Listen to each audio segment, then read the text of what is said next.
everyone, this is Marcia Lafroth. You can find me at Stamp with Marcia on Facebook, or my blog is stampwithmarcia.blogspot.com. Today, as part of my Stamping 101 series, I wanted to talk about die cutting and embossing. And I am going to be using the Big Shot, even though this is the die cutting machine Stampin' Up! Used to sell in a partnership with Sizzix. Now they have a new machine, and I don't have that one yet because I have 3 Big Shots and they work the same, so I want to just spend my money on other things. But this is what the new machine looks like, and it does fold up, making it more compact. I would love to get it, and I probably will eventually. But for today, I'm going to show you the Big Shot, and they work very similarly.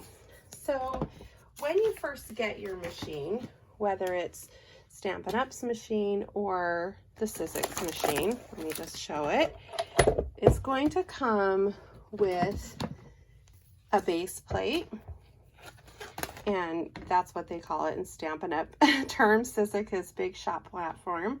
And then it's going to come with a thin die adapter, or in the new Stampin' machine, it's called, your second layer is called, oh, I lost my page on that. Shoot, hope I can find that again. The second plate is called a die plate. Okay, so those are your 2 layers. And if you're going to cut something, I'm going to show you this. You would put a clear plate down, then your cardstock, your die, and another clear plate. And I'll go through that. I'm wanting to see if I can make this a little higher so you can see a little better. Anyway, and then if you're going to emboss, you just use the base plate with your folder.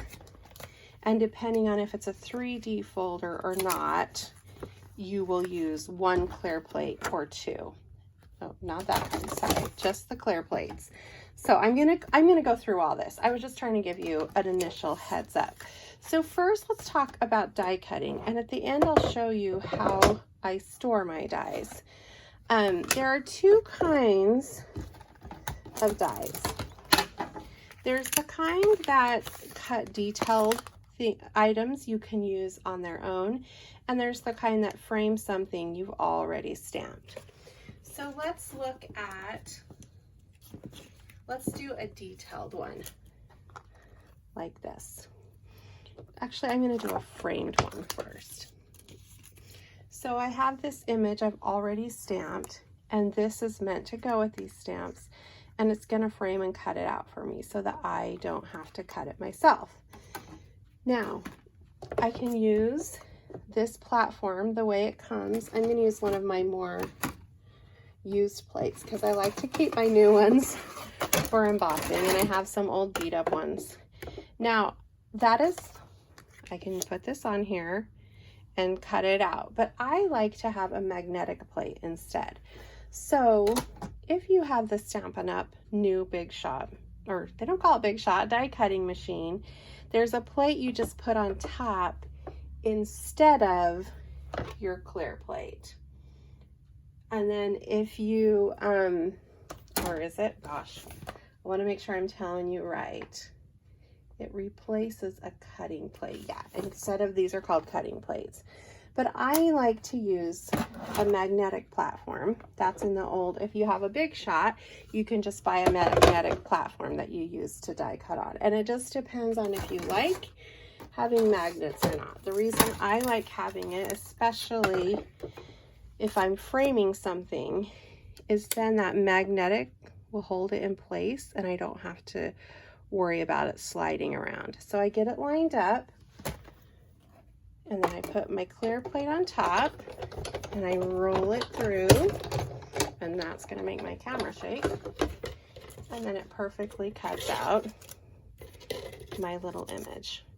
And then here you can see I've colored that and added that to a little Post-it note. So that's die cutting when you're framing something. Now I'm going to show you for detailed die like this, some tricks for also getting it out once you cut it. Now this one, the magnetic thing would not matter as much because I'm not framing something, but since I already have it there. So I'm going to put this down and run it through. Now, sometimes with these detailed dies, you want to run it through more than once, and I like to change the position on my Big Shot. So I will often flip it over and look and see if it looks like it's cut all the way through. And that one looks pretty close, but sometimes I can see a little faded. So I like to turn it this way and then run it through. And this is just only for very detailed dies. Usually, as you saw with that first one I did, you just run it through once. I have heard that the new die cutting machine cuts a little tighter and you don't have to do quite so many. Now, once I've cut it, this is a great way to get it out. In the catalog, mine's gonna look a little different, but you can get the Take Your Pick die brush tip, make sure it's showing, and this little squishy foam pad. And I have the older version of this, where instead of the tip you put on your Take Your Pick tool, it's just a little die brush, and you set it on the mat, which I've stuck in Tupperware, and you run over it, and it makes all those little pieces fall out for you, as long as you've cut them through. That's why I like to look and make sure they're cut through. And then you can take a little piercing tool and just pull your die out. And you could leave it like that, or if you want, you can go in and poke even more of those little holes out, just depending on the look you're going for. So I could not really live without this little brush and foam mat and piercing tool if I'm doing detailed dies. It's fine for framing, but I highly recommend that. Here's a little project done with that where I did one layer in yellow and then another layer in brown and cut off the edges to get that double look. And here's when you can see where I stamped the image. That's what I have underneath. And then I lined up the die. There is a little trick with this one. There's 3 at the bottom. And then I cut it out. So those are the 2 kinds of dies, and that's how you cut them. I know this isn't meant to be a sunflower class, but there's another one I did. So if you're doing detailed dies, I recommend you get that brush tip and the little foam mat. And that's really all there is to dies. And I'm again going to talk about how I store those. But let's go on to embossing. So embossing, you definitely can't use your magnetic platform. It's too thick. So I'm going to put that out of the way and go back to this basic platform that comes with your machine.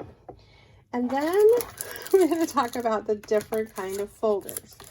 You have if you got it okay, let me try to be clear.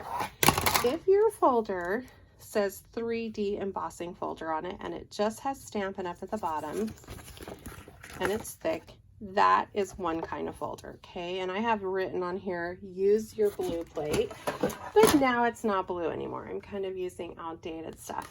Now it's called this specialty plate, and it's gray in the catalog. Look for the specialty plate if you're using a 3D folder. Now, if you happen to have 3D folders that are older, that say both Stampin' Up! And Sizzix on it, then you do not want to use a specialty plate. You just want to use one clear plate. And I'm going to show all of that. Then there's just your regular folders that are not 3D. And even if you don't see it on the front, you can just tell by looking. This is very thin versus this one, which is really thick. So that's how you can tell the difference, and it feels really different. So first, let's just do our basic non-3D plate. Oh, I can't find my little paper. Here it is. We're going to put these snowflakes on here. So you just put your paper inside the folder, and then this is where you want to put it between 2 clear plates. Okay. So put it between there, one on the bottom, they call it a sandwich, one on the top, and you run it through just one once is fine. And when you open your folder, your paper has that lovely embossing on it. So that's really easy. In fact, when I first decided to get a big shot, I was only going to emboss and not die cut because the folders were pretty inexpensive and it was easy. But of course I got into everything. So now, again, if you have a 3D folder that says Sizzix and Stampin' Up, or even just Sizzix, then you would just run it through with one plate. And I don't think I cut enough paper to show everything. Okay, not the blue plate. Oh my goodness. Just a clear plate, okay? Now, mostly though, if you're purchasing from Stampin' Up! Now, you're gonna have 3D folders that are not quite as thick, and that's where you just want one specialty plate. And I am using, it used to be blue, it's no longer blue. And I wanna show you the difference if you use that specialty plate or not. So this is the Scripty folder, and I really notice a difference on that. If I put that through with just the regular clear plate, oh my goodness, actually I don't even think that's gonna work at all, because sometimes I could get it to go through, but it wasn't very thick. But that is not even going through at all. So never mind, I can't show you the difference. Just make sure you use your specialty plate. If you don't have a specialty plate, what you can do is, and maybe I'll try that version, you can layer cardstock on like a shim to make it tighter to go through. Now that was really tight. And you can see the lovely script. Now let's say I don't have that specialty plate, but I have this folder, and you could see how before it wasn't doing anything. But let's say I only have clear plates. Then I could just put some extra cardstock on it. We'll see if this will make it thick enough to impress on it. You need it thick enough to impress, but not so thick. Oops, what am I doing? I already have one of those. Not so thick that it won't go through. See, that is still not thick enough. So I don't know how before I was able to do it, but somehow before I could do it. But now you definitely want your 3D plate with your 3D folders that are just Stampin' Up.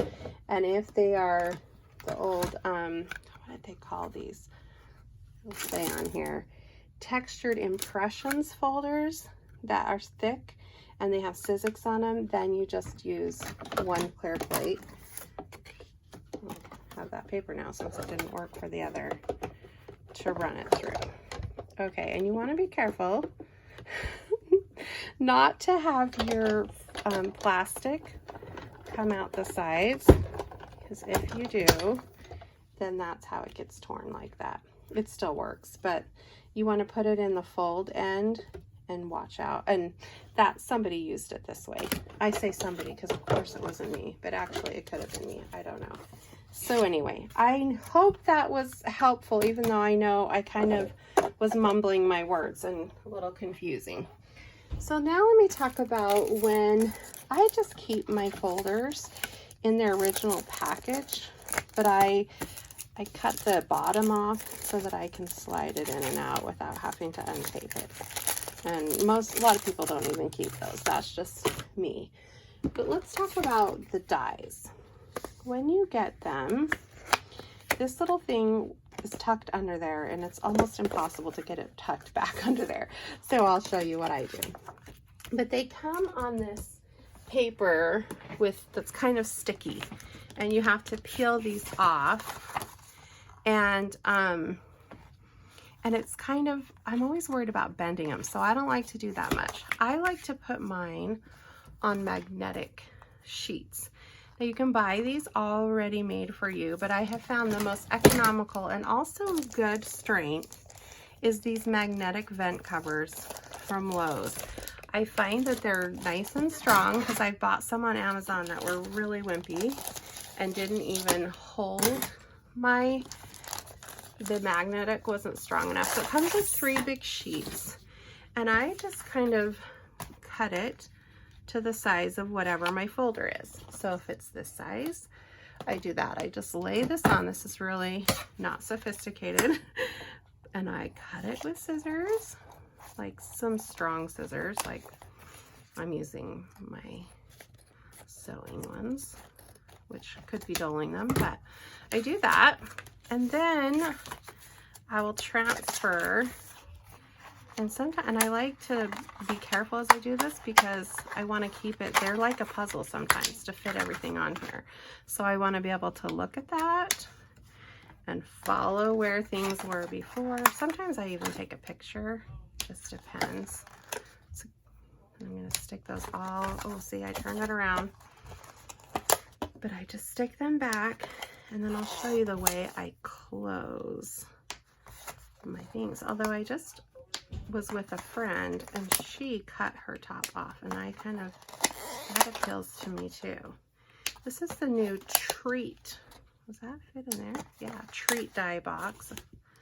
Oh, I can't remember what it's called. Anyway, so then I take that same paper it was on before, and I just stick it back on there. Oh, to make it more sturdy. I didn't do that very straight. And then I can slide it back in my box, and instead of putting it inside the folder, I put it in like that so that I can read the name on the back if I want. Oh, that's little treat box dies, but I can just see what I have in the folder. And then I close it. I got this idea from my friend Ida with these little tiny Velcro dots. And I think I ordered these because I couldn't find these little thin ones from a store. I probably ordered them on Amazon, where I order everything. I stuck those, and then I just can easily open and close.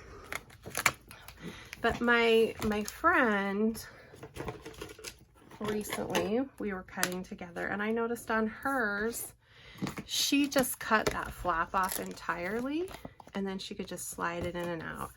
But since, I don't know, I worry about losing dies, I will keep it on there and close it like that. And then my goal eventually, but I've never got to it, is to use my label maker and stick the label name on front. I saw that my friend had that.